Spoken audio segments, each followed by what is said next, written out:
দেওবাৰে কাছমাৰী শাখা সাহিত্য সভাৰ সাধাৰণ সভাখনি কাছমাৰী গাঁও পঞ্চায়ত কাৰ্যালয়ৰ সভাগৃহ প্ৰাংগণত অনুষ্ঠিত হয়। কাছমাৰী শাখা সাহিত্য সভাৰ স্থায়ী সম্পাদক বসন্ত দুৱাৰাই আধৰা আৰু স্থায়ী সভাপতি অমিয় কুমাৰ ডেকাই সভাপতিত্ব কৰা সভাখনিত নিৰ্মল নাথক মুখ্য উপদেষ্টা, হিতৰাম কোঁৱৰ, তিলক ডেকা আৰু মহেশ নাথক উপসভাপতি,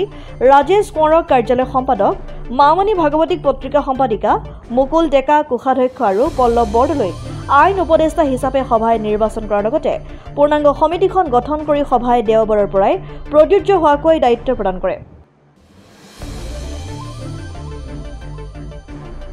অঞ্চলৰ শতাধিক ৰাইজ তথা সাহিত্যানুৰাগী উপস্থিত থকা গাম্ভীৰ্যপূৰ্ণ সভাখনিত কাছমাৰী শাখা সাহিত্য সভাই অঞ্চলৰ সাহিত্য চৰ্চাৰ ওপৰত দখল থকা ৰঙাগড়া, হুজ, কিছামতৰ চৰকাৰী গাঁও প্ৰধান দীপু দাস, কাছমাৰী জিলা পৰিষদৰ প্ৰাক্তন সদস্যা কাঞ্চন বৰদলৈ, সমাজ সেৱিকা অৰ্চনা ডেকা প্ৰমুখ্যে মুঠ 53 জন সচেতন ব্যক্তিক আজীৱন সদস্য পদ গ্ৰহণ কৰোৱাই সমিতিখনে স্বৰ্ণ শাখা পাবৰ বাবে জিলা সমিতিলৈ আবেদন কৰিবলৈ সক্ষম হয়।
নগাঁৱৰ পৰা বিবুতি বাৰ ৰিপৰ্ট, ডেমক্ৰেটিক আছাম।